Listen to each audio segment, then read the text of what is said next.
what do you think the problem is with our defence? Because it's all well and good Ryan Mason playing attacking football, but when you have to rely on our defence to be solid in that system and they just aren't able to, it's very frustrating, isn't it, John?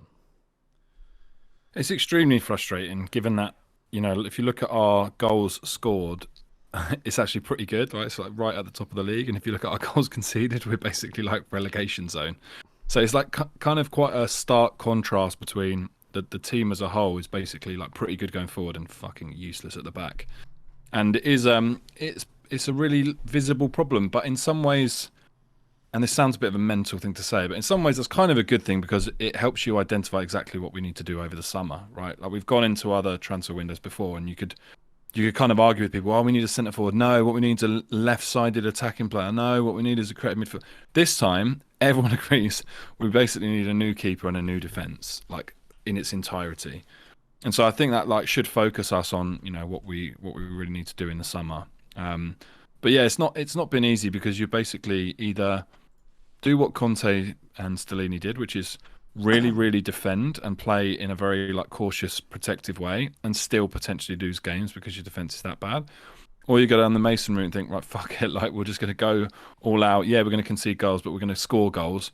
Sometimes it's going to go for us, sometimes it's going to go against us. But like that famous adage goes, like you need basically defences win titles, and we have such a bad defence at the moment that it really drags down what we're able to do. Considering Kane scored like what 25 plus goals this season in the league, like that's incredible, and yet we've still managed to like. There was so annoying. There was this image of Harry Kane when Eric Dier let Rashford just score without doing anything, and you just saw him shaking his head. It's like, well, I'm doing my bit. And I'm sure he has no issue with Eric Dier. But Rick, what do you think Eric Dier is? Do you think he's shitting himself going into games? I don't need another bad game. I think he needs to be dropped into a hot cauldron. Personally, I feel for him, right? Because there was an interesting point on another Tottenham podcast that I listened to this morning. I can't remember who actually said it, so I will say it was Nindy or it was Wathan. I can't remember which one, but it was a point where when we played against Man City and got a result against them where Dier was stepping out onto Bernardo Silva. And he was kind of like man marking him and just suffocating him, and they weren't allowing him to get the ball to get to him. Now Dier has still been in that same mindset, and with the second goal, I think it was, Dier steps out, and then the ball comes back across. Luis scored. And Gakpo, it just within one stride, it's just outpaced Dier straight away and cut down the side and put the ball back in. And Dier is just, he knows what's going to happen and he's just fucking nowhere, absolutely nowhere. But it's because he was rushing forward. He was trying to intercept the ball. But once he gets forward, he's not quick enough to get himself back into position, or he doesn't quite understand that role yet. Well, he doesn't. Even if he understands it, he doesn't have the mobility to do it. No, he doesn't. It's like watching, someone needs to tell him. It's like having a fucking 200-year oak tree at the back as your centre back. That's how quick he moves. And I've got a lot of time for him. I like him. I really, really like him. Anyone listen to the High Performance podcast with Jake Humphreys with Eric Dier on it? It is fantastic. And I'll challenge you not to fall in love with him. Listen to that.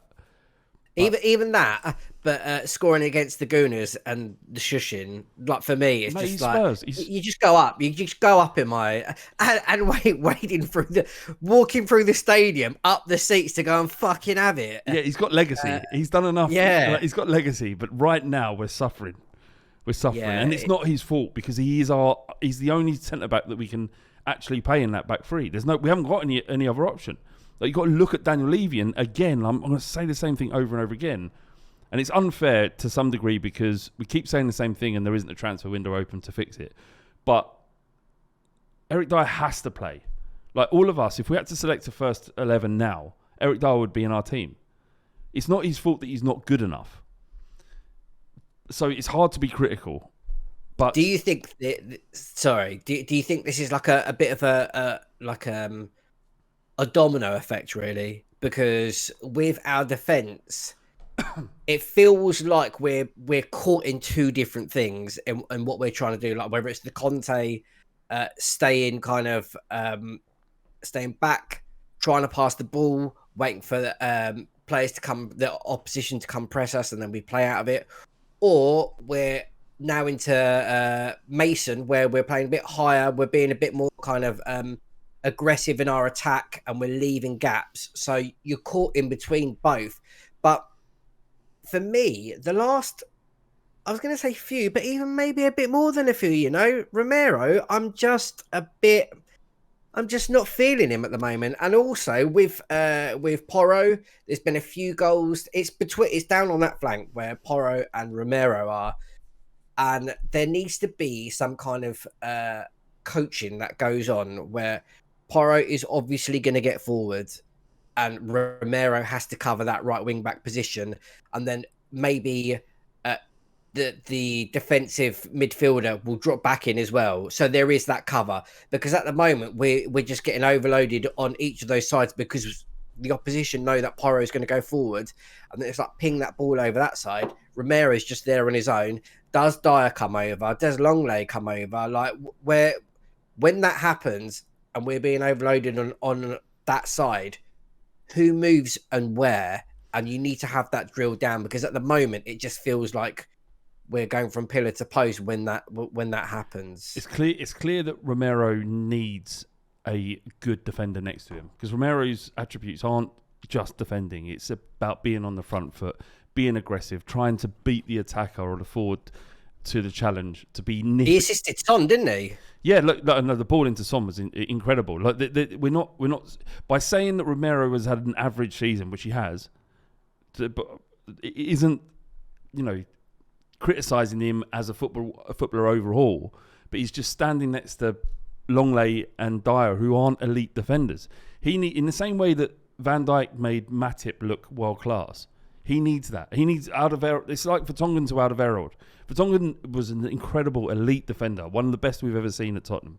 But he needed Alderweireld next to him to show to see the best of what he can do. It's the same with Romero. It's hard to criticise Romero now because it's just fucking chaos at the back.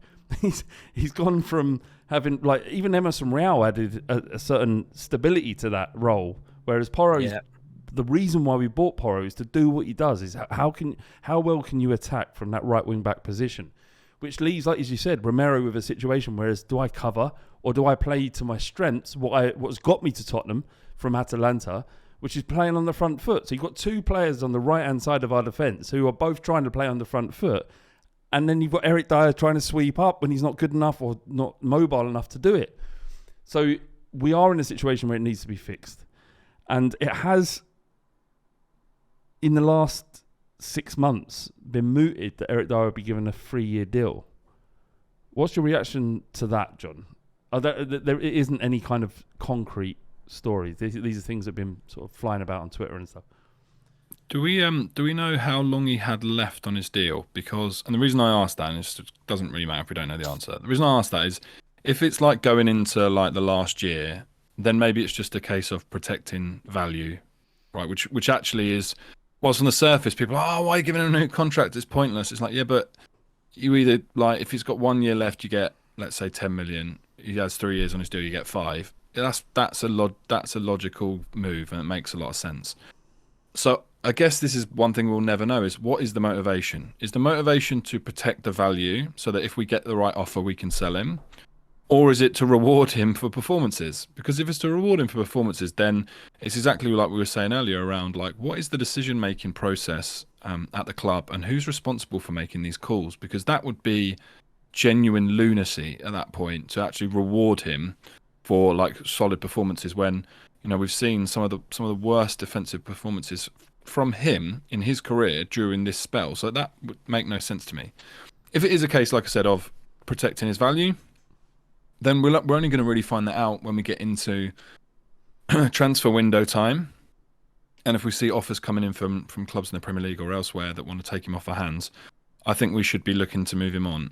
Alternatively, if we can find like really quality starting centre backs, and he has to slip into being part of the squad and coming in here and there, and you've got him around the place, and as we said before, he's a good he's a good influence in the dressing room. I can live with that. I don't think anyone will accept him being the starting centre back next year in a 3 or in a 4. It will just be a calamity if that goes into that next season with him there. It's never been, like I was saying before, and Rick, you're right to say, like, I don't want to see us get smashed like 9-0 every week to prove my point. But, certainly like losing games that you should win highlights that there needs to be bigger changes, right? If we'd have stumbled into top 4, not much would have changed. It's kind of the same with the type of and the manner of these defeats as well, right? No one can watch these games and think our defence doesn't need updating now. Like they can't. It's like irrefutable evidence that the defence is the issue, and that those players like need resolving. And yeah, we've got problems elsewhere in the squad, but it's so obvious that the defence is a big issue. So in a way, like it just, and Flav's right, we can't do anything about it now because we're not in a transfer window. But I think it's clear we have to see that. So let's just wait and see what happens in the transfer window. Hopefully we'll see upgrades, and at worst case scenario, he's just on the bench. Best case scenario, we move him, Hugo, and a few of those others who've been great servants. They've been great for the club. It's fair to say that we like Dier's a great bloke, but Flav, you're a great bloke. I don't want to see you play centre half at Spurs either. We need players who are going to add quality to the squad, and I think we actually do need to let a few of these players go. Even the ones like Dier and Davis who are like, yeah, they're good lads around the dressing room. I just think maybe we have to just like turn over the squad. And the new manager's going to have to balance that with, keeping some consistency.